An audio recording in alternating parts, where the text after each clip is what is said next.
Hello there, my lovely darklings. It's your faith witch Jamila Anahata back with another video, and today we're going to be talking about putting power behind your no like the goddess you are, setting boundaries, letting go of people pleasing, and just having the energy where you don't even have to say what your boundaries are. People will just feel it. So let's begin, shall we? So I want to start by saying that setting boundaries and having the energy, that power, that goddess-like knowing, that unbothered, self-assured, confident energy that you exude out into the world comes from dark femininity. And a lot of us like to believe that the dark feminine side of us is the wounded feminine, where it is manipulative, not emotionally intelligent, self-destructive, all those types of things, what we would consider toxic femininity. But dark femininity is just the other aspect of the spectrum of femininity. And that comes with your boundaries, your passions, your magnetism, your sensuality, your sexuality, your creativity, just who you are at your core, the unseen, the hidden parts of yourself. And of course, we use the light feminine energy as well. That is basically the face, the outward thing. But the light femininity is basically nothing without the unseen parts, because that is your true belief system, your autonomous side, your 95% subconscious mind that is ruling the light feminine. So whatever you believe inside, whatever your triggers are, your likes and your dislikes, what makes you feel unsafe or disrespected, all comes from the dark feminine, because that is just who you are internally, what your experiences have been, your childhood, your traumas, your fears, once again, your belief systems. And without that, without those things, without the knowledge, the internal knowing of those things, you're not going to know what your boundaries are. You're not going to use your light feminine energy to set those things in place when you're in interactions with other people. So how do you do that? You basically recognize what parts of yourself possibly likes to people please, or likes to be a perfectionist, because a lot of us know as women and femmes and feminine aligned folks that how we exist in this world, it is very easy for us to get wrapped up in people pleasing and being a perfectionist, because we've been conditioned to believe that we needed to have those aspects of the self in order to survive peacefully, in order to be valued, worthied, cherished. And although there is absolutely no judgment if you still have those qualities within yourself, those things have got to go. Those are the things that keep us in place, that create roadblocks on our path to creating boundaries with people. And not, once again, not even having to say it, but just embodying it. So when it comes to people pleasing or perfectionism, I would like to share my story with that. So even very recently, within the last year, I have been somebody who likes to come off as kind, sweet, caring of people, and even though I am, I have always had this fear that the darkness that I've embodied with not only my energy, but with my clothing or my attitude or whatever like that, will translate to people that I am not sweet, I am not kind, I'm not compassionate. So there has been an aspect of myself where I felt like I had to be very nice in conversation, or I would allow someone to basically overstep, and not even overstep, but go on longer with the conversation than I wanted to, even if it was somebody that I didn't believe was necessarily worthy of my time or energy, because that is really important here. We're recognizing within this, as the goddesses we are, we're recognizing who is deserving of that time and energy, and that's not a rude thing at all. We all have an amount of energy, unlimited amount of energy within us. However, we have to allocate it to the right people, to the aligned people, to people who really are deserving of it. And there's absolutely nothing wrong with that. That was something that I did not understand until very, very recently within the last year. I would allow anyone to basically talk to me for hours and hours, or, okay, let me be honest, probably a little bit over a few minutes. And this was probably someone that just did not align with me. I did not really agree with them. I probably didn't even like them very much. I just entertained them because I felt like that was just a way of me being kind, a way of me showing my compassion, my sweetness, my warmth, my softness, but that is absolutely not true. I can exude those qualities, I can embody those qualities, and I can express those qualities in different ways while respecting my own boundaries, while respecting and protecting my own energy. I don't have to give too much of myself in order to be sweet, kind, soft, feminine, or warm. Something that I've learned the hard way. But very, very luckily, I've gone into my journey deeper and deeper and embodied the person I wanted to be. And I decided, no, I'm protecting my energy. I am understanding what my likes and dislikes are. I am understanding what my triggers are. I am understanding what makes me feel unsafe or disrespected. No more of these conversations. No more of these people coming into my field that I just do not align with or do not feel good about with. Because I realized that with somebody like me, as the person I am, how I've always been, I had to really recognize that if it's not a hell yes, it's a hell no. And I'm sure you're like that as well, as many, many people are.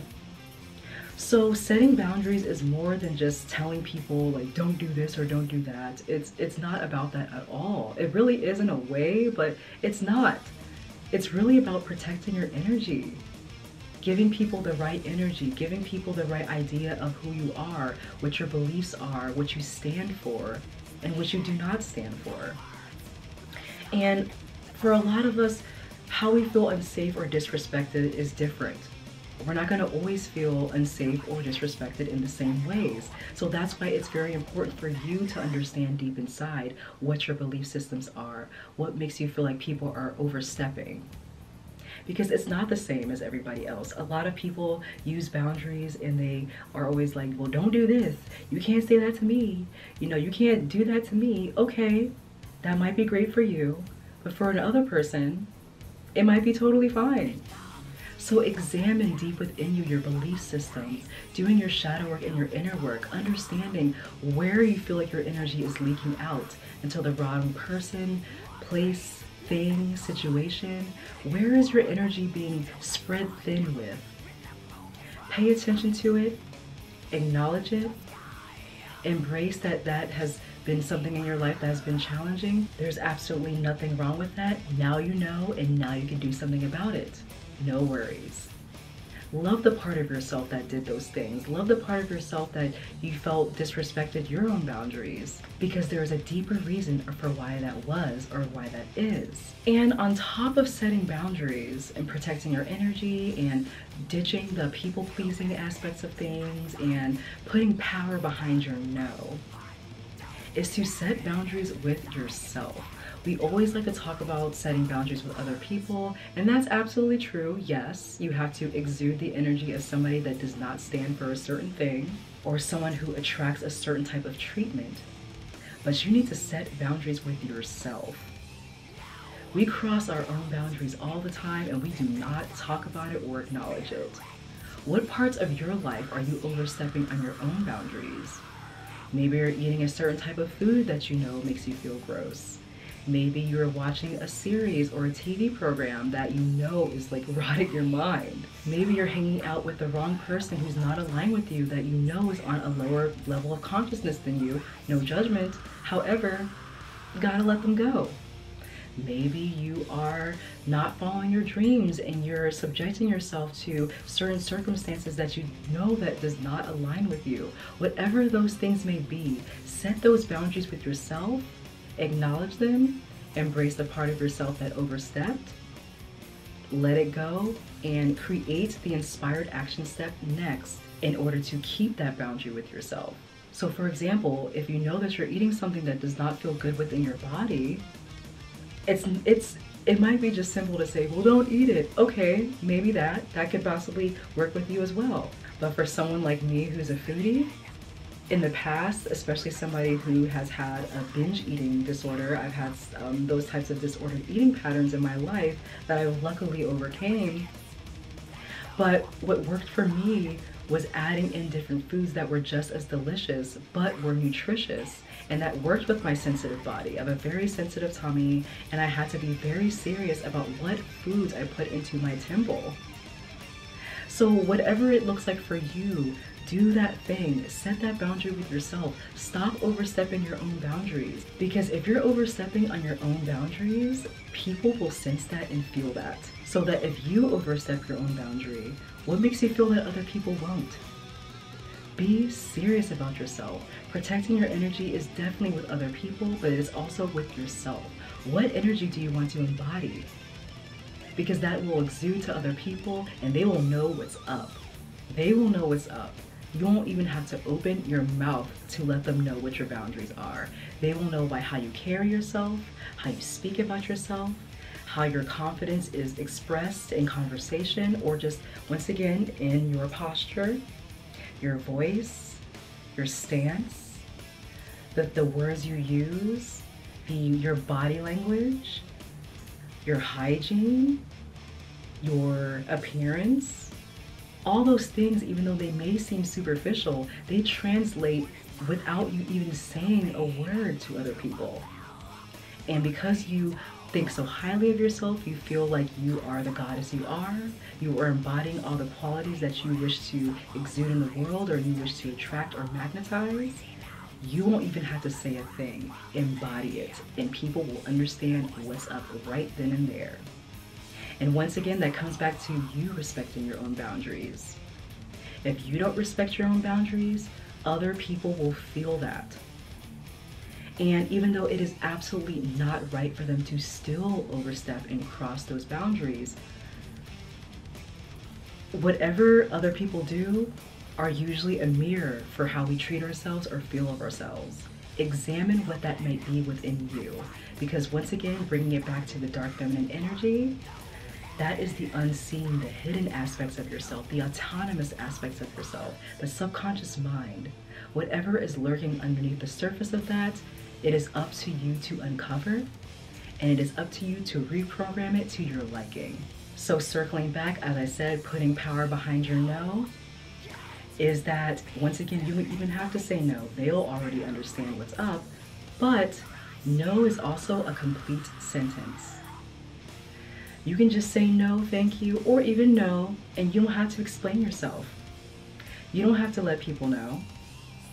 You don't need to tell people your business. You don't need to offer them any type of insight into your situation. You don't need to pad the blow to your no in order to make them feel better about your response. No is a complete sentence. Put power behind it. And this doesn't mean just literally having an attitude behind it. We're not saying that. You can still be sweet, kind, soft, and warm. You can still do it. You can have it all. However, you don't have to explain yourself. You know the reason why you're saying no, and that's all that matters. They can go on wondering what the reason may be their whole lives, and they'll most likely be wrong. It is not up for them to understand. You know the truth, and that's all that matters. So yes, set boundaries like the goddess you are. Put power behind your no. Set boundaries with yourself and other people, and just embody the energy that you want to attract, to magnetize into your life. Embody it in every aspect of your life, in your lifestyle. As you know, I'm a holistic lifestyle coach, so I'm all about optimizing your lifestyle for absolute abundance and success so that you feel amazing at every step of the day. You can feel high vibration, high frequency with every little thing you do, even if it's with an activity or a job or when you're around people that don't feel absolutely completely aligned with you. It really all starts with your lifestyle, in my complete opinion. But I'm sure you understand that as well. So I would love to talk more about this on my website at thesoulfulveganista.com, where I'm going to be having my Divinity Within Darkness Shadow Work Coven up and running very, very soon. So make sure that you are visiting my website and checking out all my services. It's just now up and running, and I'm very, very excited about it. And you can also get snippets of the content from there and other deeper content that I have on my Patreon at patreon.com/thesoulfulveganista. So yes, let me know. Do you have people-pleasing aspects within yourself? Is it very hard for you to set boundaries with yourself or others? Are you somebody that still does not understand how to embody the goddess, embody the dark feminine energy, or basically program your subconscious mind to your liking? Let me know in the comments down below. I'd love to hear from you. So now we reached the end of this video. Be sure to give this video a like, subscribe for more content, and once again, visit me on my website at thesoulfulveganista.com. Much love, and until next time, my lovely darklings. Bye-bye.